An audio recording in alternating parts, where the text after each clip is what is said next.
Hello mga ka-DIY, welcome back sa YouTube channel natin. Bali, meron tayong ginagawa ngayon, isang Sharp na 40 inches. Ang problema nito is walang power. So power supply ang problema niyan. Ito. So ito yung pinaka model number mga ka-DIY. Ang issue niya, wala siyang power. Napapansin natin, ito yung model niya. Model LC40 LE265M. So ito yung ano niya, 40 inches. 40 inches na ano, Sharp. Ang problema nito is walang power. Ngayon, as chinek natin, ang problema naman is yung kanyang power supply. So kinonvert ko na siya sa 4 wires. Yung may double octocoupler ito. So ganun pa rin, hindi pa rin lumalabas yung secondary natin. So nagpa-fluctuate pa rin yung voltage. Ibig sabihin na marami pang trouble ito dito sa ilalim. May mga trouble pa tayo, may mga trouble pa ito. Kaya nagpa-fluctuate. Yan. So ang ginawa natin ay pinor wires natin. So yan, naglagay tayo ng 4 wires pero hindi talaga nadali sa 4 wires. Kaya ang gagawin natin ngayon is palitan natin ng ibang board. Sharp din na board pero ibang inch naman ang papalit natin. So magagawa pa ito. So ngayon kasi is medyo busy pa tayo. Kaya wala pa tayong time na mag-troubleshooting talaga kasi marami pang gagawin. Yan o. Shout out mga kapatid. Yan o. Busy kami ngayon. Yan. Yan, marami nakapila oh. Yan, marami pang nakapila dito. Yan, mga bagong dating natin kanina. Yun pa oh. So wala tayong time talaga na mag-troubleshooting talaga. Kaya gagawin na lang natin dito is palitan natin ng wire.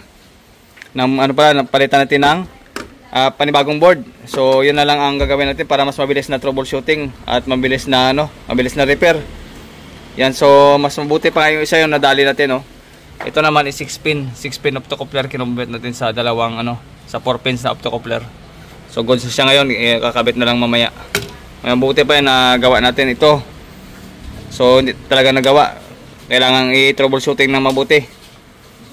Pero bibigyan natin ng oras yan, pero ito temporary lang naman to. Ito troubleshoot ko pa mamaya kasi nga minamadali ni Sir to sa minamadali ni Sir. Kaya yan yung original board niya sa 40 inches. So gagamitin natin na board ngayon is ito, yung pang 32 inches. Ito meron ako ditong 32 inch na Sharp din. Kung napapansin nyo mga ka-DIY, pang 32 inch, mas maliit siya. Mas maliit siya kumpara dun sa original kasi mas malaki yung original. Yung original niya mas malaki. Ayan. Pansin nyo, mas malaki. Mas maliit ang 32 sa 40 inches. Pero pwede yung 32, i-convert natin sa, ilalagay natin sa 40 inches, pwede yan. So ganito lang naman ang gagawin natin. Yan. So ang issue nito, ito ay vacant board natin or bakanting board natin. So ang tinanggal ko lang naman dito yung una, yung pinaka-diode sa backlight natin.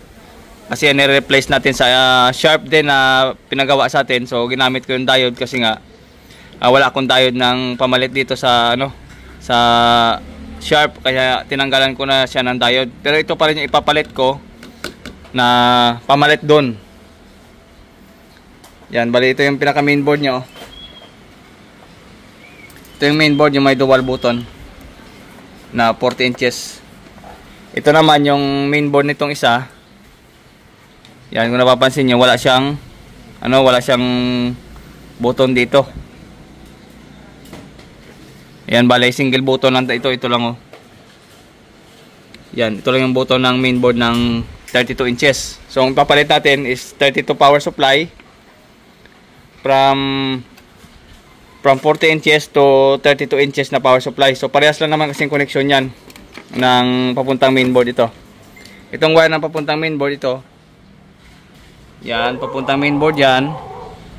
Ito ay parehas lang yan ng 32. Kung napapansin nyo, yung supply nila pare-parehas lang yan. Parehas yung kulay ng wiring. Pwede yan ipasok natin yung wiring ng nagmumula doon sa yung original na wire nya, ipapasok natin dito kasi yan. So ilalagay ko lang dito muna. Okay, tapos i-testing natin. So good pa naman itong board at saka main board nya. So yan, i-set up ko lang muna. So ayan mga ka-DIY, bali sinet up ko na yung board natin. Napapansin nyo, tamang-tama lang yung wirings ng main board natin papuntang power supply, at saka ito yung power supply natin ng 32 inches. So nilagyan natin ng cord, ito easy cord natin dyan, may switch yan. So temporary lang naman ito. Okay, bale yung backlight natin, ito yung backlight natin. So sinalangan ko muna ng backlight tester para magkailaw lang yung backlight. So i-on natin yung backlight. Bale nakatusok na yung dalawang probe ng aking backlight tester doon sa terminal ng ating wire, tapos pinasok natin dito para hindi mag-ground sa katawan. Okay, so power on natin. So yun, bale sa backlight muna tayo. So meron tayong 96 volts para sa ating backlight driver na gagamitin mamaya. So 96 volts yung supply ng ilaw. So yan, bukas na yung ilaw niyan, ito no. Bukas na. So kung mapapansin nyo, kita nyo naman na bukas na yung ilaw. Ngayon naman dito naman tayo sa power supply. So gagawin natin ngayon is i-power on na natin tong power supply ng 32 inches. Yun. So meron na tayo ditong indicator, ayan o. Papansin nyo, meron na indicator yung ating sharp. Ngayon ipa-power on natin. Saktong-sakto lang yan yung pang 32 natin. So power on natin dito. Power on. Yun. Okay, so antayin na lang natin. So ulitin natin, power on natin. Ayun, bali na power on na siya. Yan, nagkulay green ha. So nag-on na yan doon sa ilalim, titingnan natin. Yan, kung napapansin nyo, nag-on na yung ating TV. So gumana yung ating power supply. Pero ang problema niyan mamaya ay mamamatayan pagkalipas ng 30 minutes. Ang issue naman niyan, mamamatayan pagkalipas ng mga kalating oras or something mga 20 minutes. Yan, so yan mga ka-DIY, bali mag-on yan at mamamatay. Napapansin nyo, namatay siya. Yan. Kasi magpo-protect yan. Magkakaroon yan ng protection sa board. So, bunutin natin. Minsan yan 30 minutes, minsan madali lang. So, magpa-power off yung ating display. So para matanggal yung para hindi siya mamatay, ang gagawin natin, so dito tayo punta sa power supply niya. Dito sa ilalim ng power supply, so pantayin muna natin to.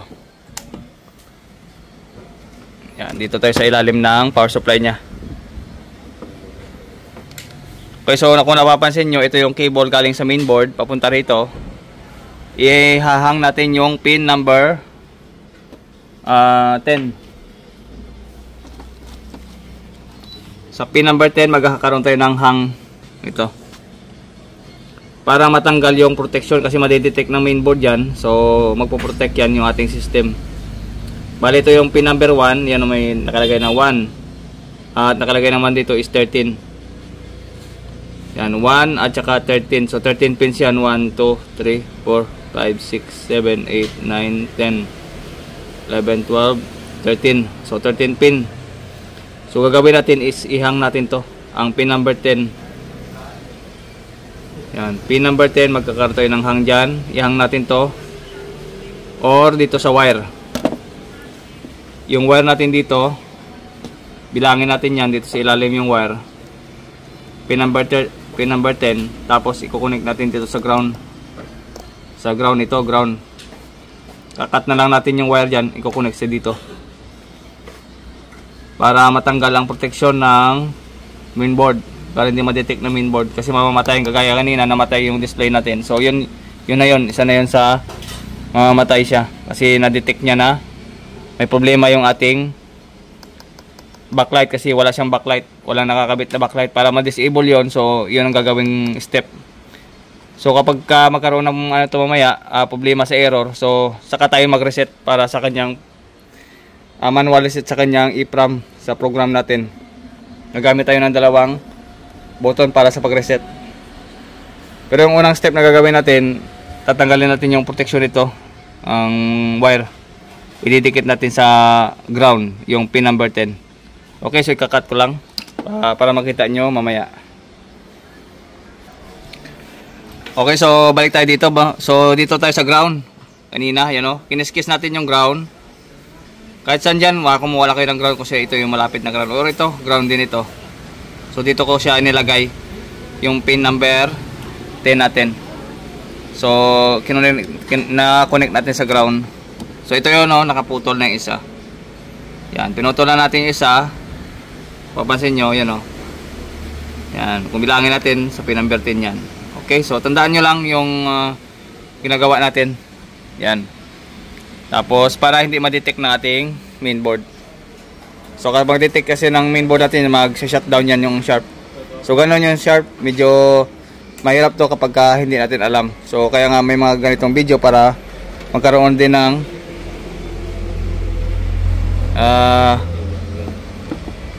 idea yung ating mga kapwa technician na nagsisimula. So yan, bali meron tayong backlight. So inon muna natin yung backlight. Tapos kung kanina namamatay, ngayon hindi na mamatayan. So yan o, saksak muna natin dito. Okay, so naka-on naman yan. Then standby, and then power on. Ayun, nag-on na pala to. Yan. O kanina, nasaglit lang kanina, namatay agad. Pero sa iba, minsan yan is umabot ng 30 minutes or 20 minutes. 15 meron din. So ngayon is yan o, hindi na siya namamatay. Yan, talagang working na siya. Working na talaga. Okay, so wala lang tayong signal. At least nagkaroon siya ng display. So yun lang mga ka-DIY, no. Bali pwede yung 32 inches sa 40 na power supply. Ang gagawin ko na lang dito is magkakaroon tayo ng backlight driver na lang. Separated na lang yung ating backlight driver. Yung sharp meron pa isang bypass dito sa part ng kanyang dito sa part ng ating IC ng backlight. So bunutin mo natin. Yan. Bali meron itong IC na to. Yan, kilala naman ng ibang technician yung anong klaseng IC to ginagamit. Meron ditong bypass na pang bypass. Meron tong bypass na dinadaya. Kagaya ng mga Sony. Yan. So mga technician alam na nila yan kung paano. Sony at saka Sharp ay may the same na pamamaraan sa pag-bypass ng protection. Okay, so ganito na lang. So ayan mga ka-DIY, bali tapos na natin siyang i-install yung ating power supply, tapos yung ating relay at saka yung ating backlight driver. Ayan, so ito na yon, yung relay na ginamit natin. Yun pa rin yung 12 volts na relay para sa pag-on ng ating backlight.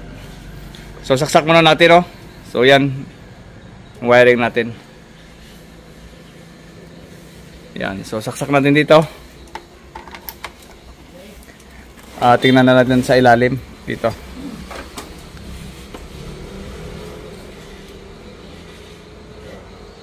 So yan, so ayos na. Display na siya. Goods. So ito is temporary lang naman, no? Temporary forever.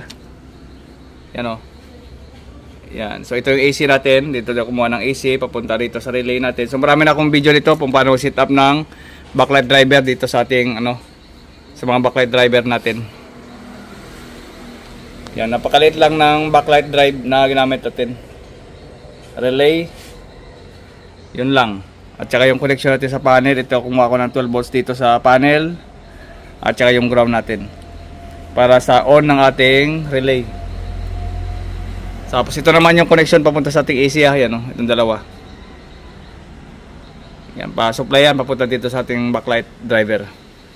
Okay, so hanggang dito lamang mga ka-DIY yung ating video at maraming salamat ulit sa inyong pagdalaw at pagsuporta. So hanggang dito lamang at maraming salamat. This is GM Tutorial. Bye-bye.